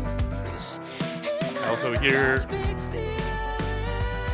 the guitar isn't doing quite as much in this song. They're not doing nothing, obviously, because I'm about to say what they're doing because I can hear it. The guitar is actually providing more sort of texture to the song than anything, where they're just sort of laying down a very bass progression of the song, but they've got that sort of wah effect going that provides a really cool, just sort of like bouncing kind of texture, like very bubbly texture, where you can hear the like very small like strum feels, as best I can describe them, contribute just a little extra piece to the overall feel of the song. You gotta listen to it and know what to listen for but it's there, and it's a very, very key part of the overall tone. It's really neat. You can kind of hear the squeak of the wah. Ooh, okay. Sure.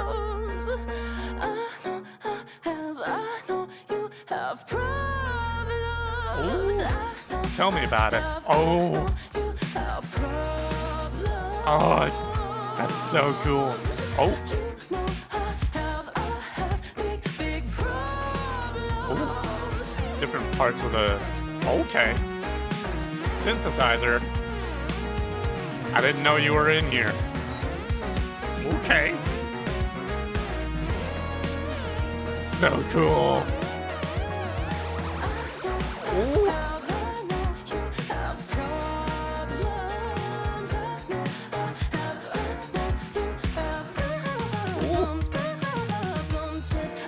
Oh, I remember this part. This part is nuts.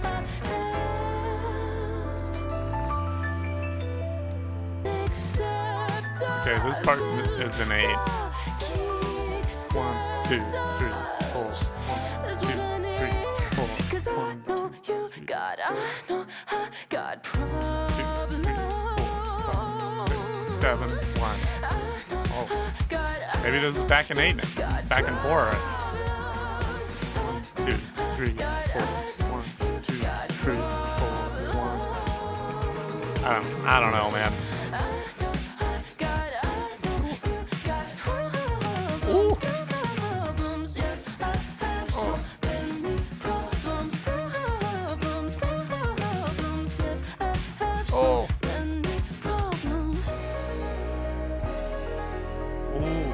Ending it with that spaced out piano run. Oh.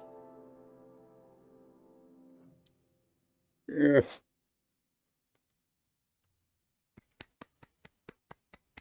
Amazing. 10 out of 10. No notes. Fantastic. Shit slaps. Goes so hard. Oh my god. Oh my gosh.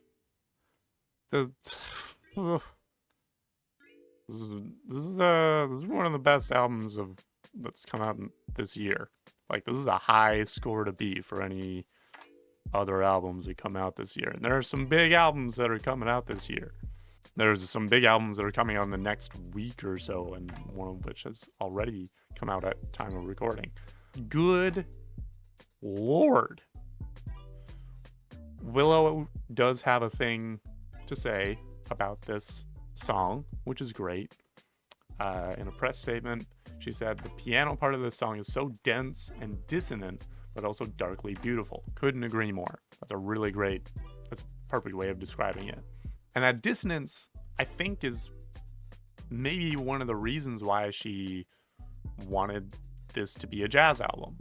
Because those weird, dissonant, seemingly out of place chords that sort of have a weird relationship with each other that are so often found in jazz music are a great also expression of all of the discord and chaos that she's kind of working through in herself throughout this album, right? All of these like chord progressions and melodies that feel weird to listen to and are all over the place draw the same parallels with the processes that she's sort of talking about in the whole album, is just taking all this chaos that she started with at the start of this album and sorting them out into something that maybe is still a little chaotic,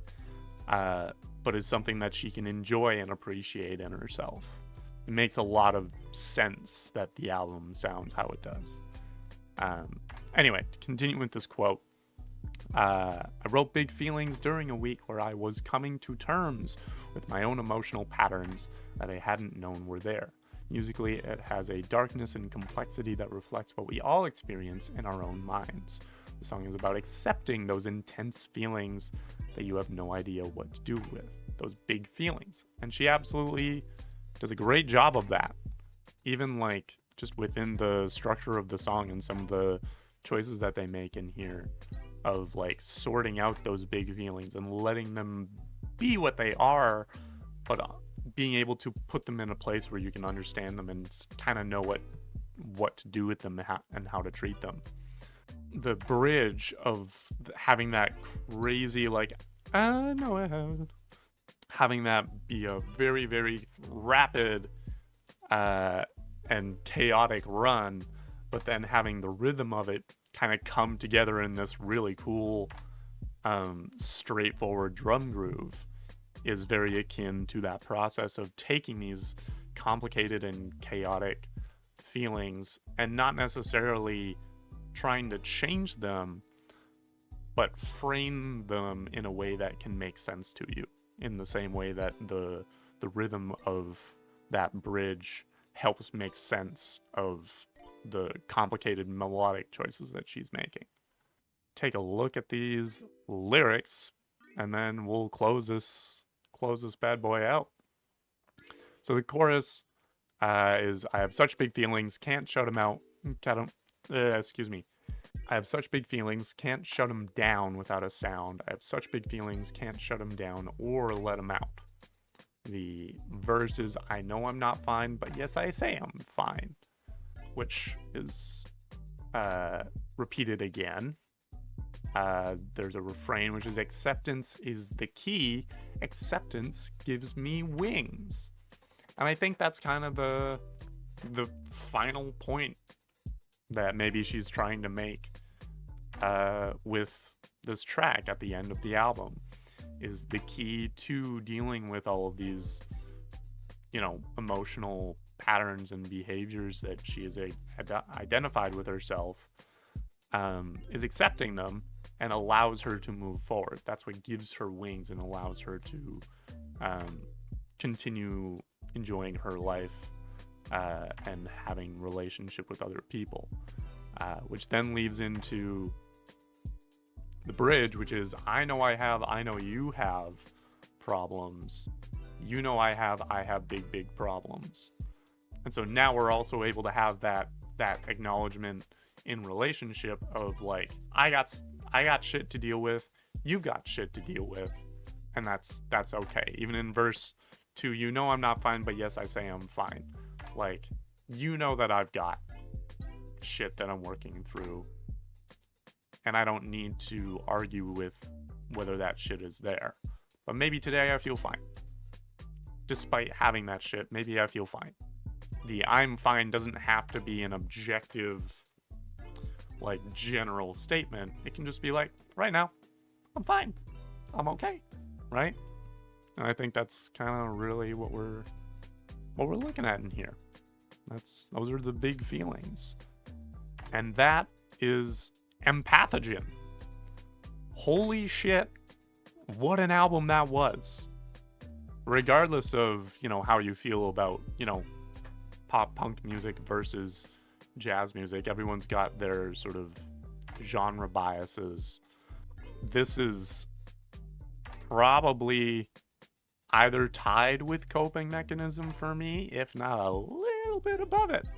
Maybe a little bit above it. I do miss the like big sound that we had in Coping Mechanism, and like I said at a couple points, there are a few songs in this album where she could have very much made those big jam choices, like big rock choices, and it would have fit as a song on Coping Mechanism. But I respect the choices and appreciate the choices that she did make in this album, adhering to that jazz sound, and it makes for both a really, really like cohesive, complete work. Like, not just the fact that we have like a full sort of narrative through this whole thing, but also like within that, the variety that keeps everything fresh, but also just the musical prowess that's present in this album, was so impressive, and big props to Willow and all of the musicians that she worked with on this, including St. Vincent and Jon Batiste. Like, everyone really knocked it out of the park on this album. So really enjoyed this. Hope you did too. If you have your own thoughts on this album, I would love to hear them. If you liked this video, great, glad to hear it. There's a button for that. That helps me out a lot. Obviously, you can leave your thoughts and any other album suggestions in the comments. I know that I have had a few people request that I listen to some of her even earlier albums, and I'll probably do that in due time. I got freaking Q to work through, so it might take a while, but I'll get to it. I definitely want to listen to more Willow. She's very talented and makes good music.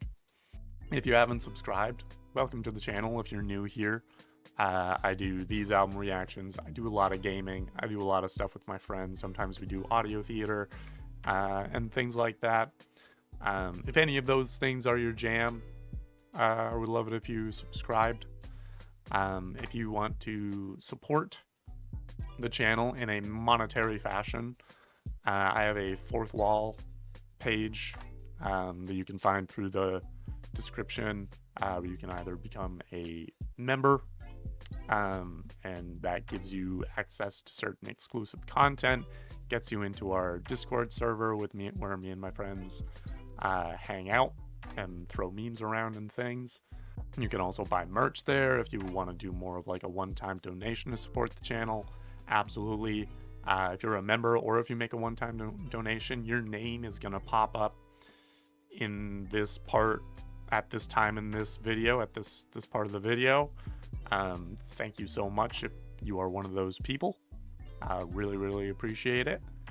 If you want to buy merch, that's great. Love that. Really hoping to get some more stuff going in there. But yeah, other than that, thank you so much for watching. Hope you enjoyed this. I'll see you later.